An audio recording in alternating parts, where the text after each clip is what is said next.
Welcome back to Toffee TV. This is the Sunday supplement with myself, Paul Nealon. You might recognise me from the channel before. I've done a lot of Sunday supplements, but obviously the coronavirus put a halt to that because games were coming so thick and fast. But for the season, I'll be doing them here, so make sure you check them out every Sunday going forward throughout the course of the season. Alright, so we'll get straight in. Obviously, Everton have won today, a 1-0 win against Spurs in their stadium, which is the first time in a long time. The last time we did that, Jelavic scored the winner. We got 2 goals late on, Pina and Jelavic. But here we are, we're after breaking that horrible record, the top 6 record away from home. We've broken that today under Carlo Ancelotti. We might as well get in and talk about the team lineup because people weren't sure, was James going to play, was Doucouré going to play, was Alan going to play, and they all played. So I suppose we'll get in, we'll talk about the lineup, and we'll kind of go about it from there. So, you had Pickford in goal, which I think everybody knew was going to happen. You had Coleman at right back, which I thought was the right call. Defensively, he's the best right full. Then you've got Mina and Keane, done really well. Wasn't really shocked by them, and Luca Dean on the left. Then I wasn't shocked by him, obviously being in there. He's first choice, and we need to keep him fit for the whole season because he's just such a crucial player for us. Then in midfield, you had Alan, whatever you want to call it, sitting in front of the back 4 in that midfield 3, and you had Doucouré and then you had Andre Gomez. Then further up the pitch, you had James cutting in from the right hand side, and Richarlison on the left, and Dominic Calvert-Lewin through the middle, which kind of alternated throughout the game. But when I seen the lineup, I was like, this is ambitious from Ancelotti. He wants to make a statement here. I wasn't sure whether the players were going to be ready or not, and ultimately they showed that obviously they were ready.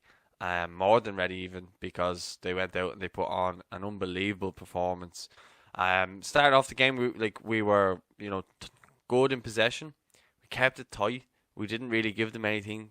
I thought we were brilliant, knocking the ball around everywhere on the pitch, and we just looked solid. I thought Alan was coming in, putting out fires everywhere, and that was only the first few minutes. And the only real chance of note I can really remember that was a big one was obviously when Ben Davies hits that ball back to Alderweireld, and Richarlison just takes off like a thunderbolt and gets in, rounds the keeper, and you're thinking, just steady yourself, just take a touch, and he blazes it wide and over on his left foot. And if he just takes a touch there, just steadies himself, he's so much more time than he realises, and he can just square back to Dominic Calvert-Lewin, or in other ways you could have looked at it, he could have taken the first time on his right foot rather than rounding the keeper. But look, I think obviously with Richarlison, a couple of games in, I think he'll be scoring regularly again. He's just so crucial to the way we play and gets us up the pitch, and such a threat for them. Like, every team we play fears him, and there's a reason why they kick lumps out of him for the whole game to try and keep him quiet. He's a tough little bastard, and that's what you need. And Alan as well is a tough little bastard too. But I just thought we just started so well, and I couldn't believe how professional and disciplined we were. It's just a shadow of the team that we played, 2 months ago. They let us play then after a while. We started dictating the game. They had a couple of chances. Pickford made 2 really good saves, and I don't really give Pickford too much credit that often. But today I thought he was brilliant. I thought this was the best game he's had in a long time, and this could be the turning curve that he needs now this season, a fresh season. Get over the hump from last year, because he's never really been the same keeper since that Origi moment, which we won't get into anyway. But I feel as though he needs now a fresh kind of approach now. He's got the good players around him now. He's got that protection as well with Alan in there. But I just felt as though 2-man, everyone was brilliant today, and I felt as though we had more and more chances. I thought James as well, who I haven't even mentioned yet, just flashes of brilliance. You can just tell when he gets used to the swing of the Premier League, he's going to be scoring and producing, great moments for us. And I think he's going to be such an integral part.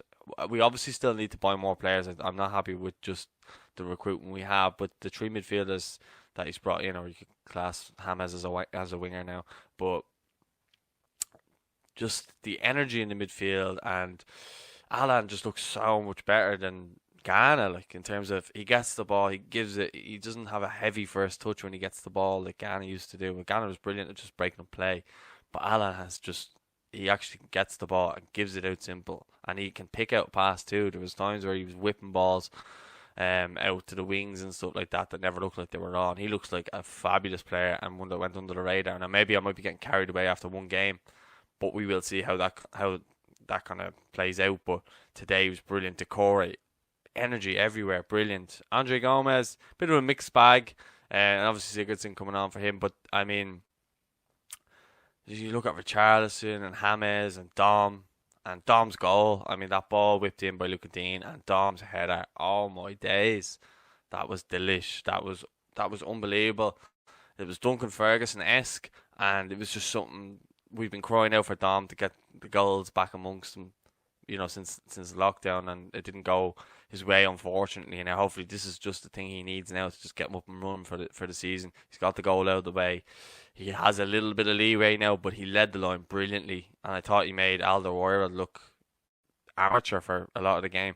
I thought this is the best I've seen Dom play in a long time. He's obviously been working hard on his fitness because we looked much fitter as well than they did, which usually on first days of the season we are always the slower team. I remember we played Spurs a few years ago under Koeman, first game of the season, and they just looked so much more fitter than us and everything like that, and I was just like, I wish we were there. I think we've caught up with them now. We've obviously beaten them. I don't think we're ahead of them in terms of their progression, but I think we're on our way to climbing back to where we need to be, after all the misspending and stuff like that. But just to go back to the goal, I mean, if any other top striker scored that, you'd be going, wow, what a header. The way he just bullets it in from the angle that he was at, and the ball in as well. Luca Dean, he's just always, you just know that he'll turn up and he'll keep getting the balls into the box. He'll keep providing those good assists and just always creating chances. And I think he's blessed a little bit now because he has other players that allow him to do more. But Seamus Coleman, very good defensively.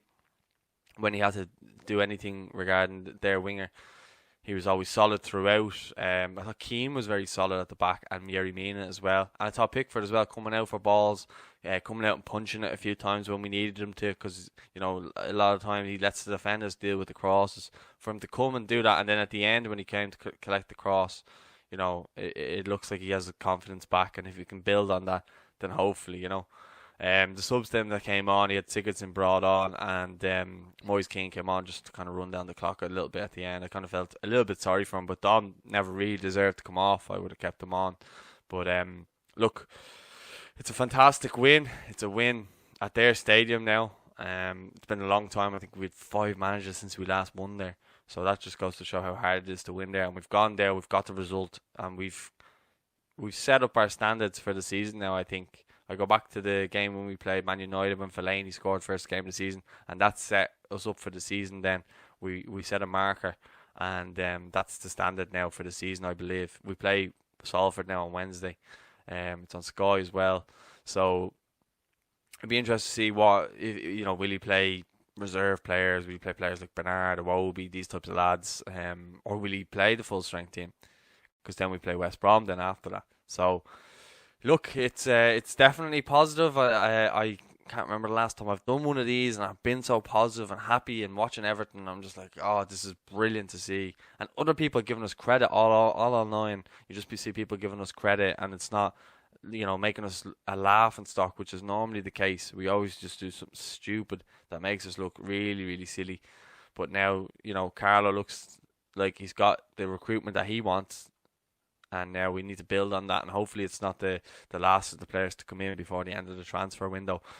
I still think we need to add players in certain positions, right wing being a big place where I know James was playing there, but I'd rather see him maybe in the number 10 and then alternate between Gomez and Decore. And yeah, I just think there's players there that can really learn a lot from the players around them, and I'm really excited to see where this team can go now. So let me know your thoughts in the comments. If you want more videos from me, check out Irish Football Fan TV. I'm sure the lads will leave a link in the description. Don't forget to subscribe to Toffee TV, of course, and don't forget to join them on Patreon as well. I'll speak to you all soon. Thanks for watching, guys.